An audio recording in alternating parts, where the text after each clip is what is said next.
And cartels like Sinaloa are exploiting certain parts of the southern border to illegally smuggle drugs into our country.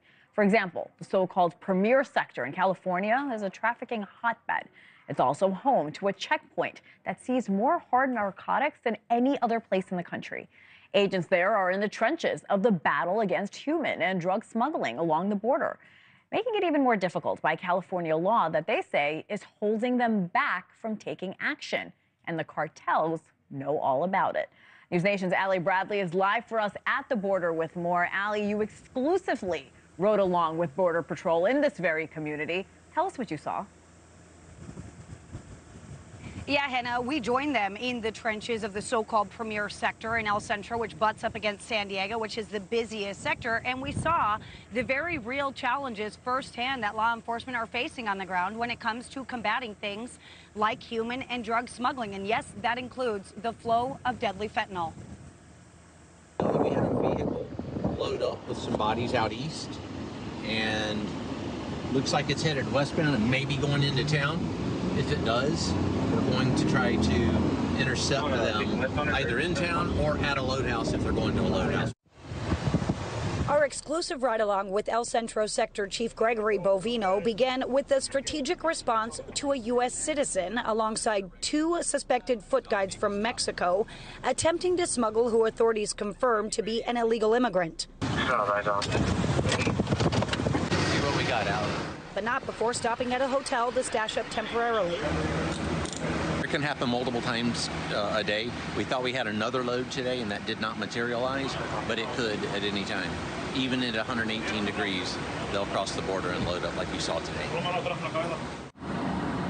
Also happening on a daily basis, drugs being seized at the nation's busiest checkpoint for hard narcotics.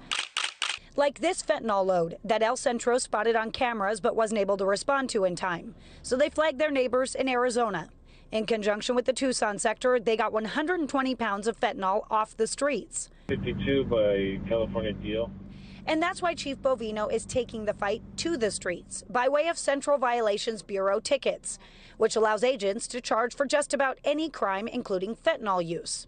And the agents are virtually on their own when it comes to combating human and drug smuggling, and the cartel know it. At that point, we are limited, and we cannot call Border Patrol at that point. Why can't you call Border Patrol? Because the California state law does not allow us to do so. Law enforcement on the ground tell us that after SB 54 was put into place, the cartel started exploiting the fact that local officers cannot respond or cite for anything immigration related. We don't even know how many people are getting away with this. You know, I wish there was a way to keep track, but we cannot. With California law, it's impossible to do so unless you violate the law, which we're not going to do. A far cry from what's happening in other sectors, where local, state, and federal law enforcement work together in lockstep. Removing that collaboration, it demoralizes you, you know what, as a law enforcement agency, because you're trying to do your public service and public safety, and it's just discouraging sometimes.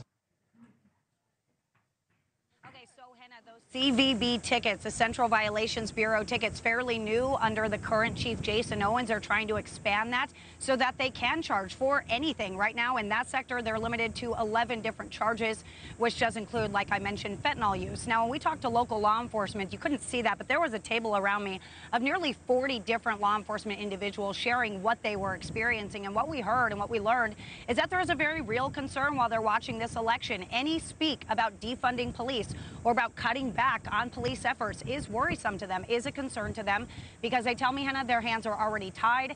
And of course, Border Patrol needs the extra support from law enforcement on the ground, Hannah. No doubt frustration grows from these law enforcement agencies. Ali Bradley, thank you so much. Thanks so much for watching. Go to joinnn.com to find News Nation on your television provider.